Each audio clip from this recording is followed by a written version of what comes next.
नाज़रीन, अवामी न्यूज़ में ख़बरनि जो सिलसिलो जारी है। हिन वक्त असीं तव्हांखे डिगड़ी में ख़बर ॾींदा हलूं त समाजी तंज़ीम TTC जे तावन सां डिगड़ी शहर जे गर्ल्स हाई स्कूल में हिकु ॾींहुं लाइ विंटर कंफर्ट बाज़ार लगाई वई है। हिन हवाले सां समाजी तंज़ीम जे सदर खान मोहम्मद मंगसी आतिफ भट्टी साफ़िन सां ॻाल्हाईंदे चयो त हिन बाज़ार में वॾे अंग में मर्दनि औरतनि ऐं मासूम ॿारड़ा पहुता आहिनि, जंहिंखे सीउ खां बचण जे लाइ कंबल, जैकेट, जर्सियूं ऐं गरम कपिड़ा ॾिना वञनि पिया, जंहिंजी क़ीमत असां सिर्फ़ हिकु मुस्कुराहट वसूल करे रहिया आहियूं। हिन क़िस्म जूं बाज़ारूं सिंध जे मुख़्तलिफ़ शहरनि में लगायूं वयूं आहिनि। असां कंहिंजी बि मजबूरी जो फ़ाइदो न वठंदासीं, खेनि मिसकिन या मुस्तहक नथा कोठियूं, छो त असां बाज़ार में ख़रीद करण लाइ ईंदड़ माण्हुनि खे गरम कपिड़ा हिकु मुस्कुराहट ते वेकरो करे रहिया आहियूं। इन मौक़े ते रज़ाकार कामरान भट्टी, सोहेल, नौजवान सहाफ़ी सैयद नवीद शाह ऐं ॿिया मौजूद हुआ।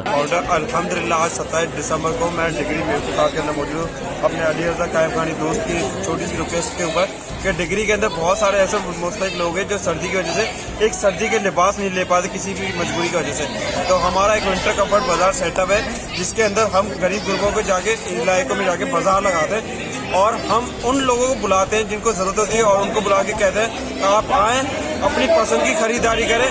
सिर्फ एक मुस्कुराहट की कीमत में जो पसंद है आपको, ब्लैंकेट है, अपर है, स्वेटर है, जैकेट है, जो पसंद है आपको आप लेकर जाए।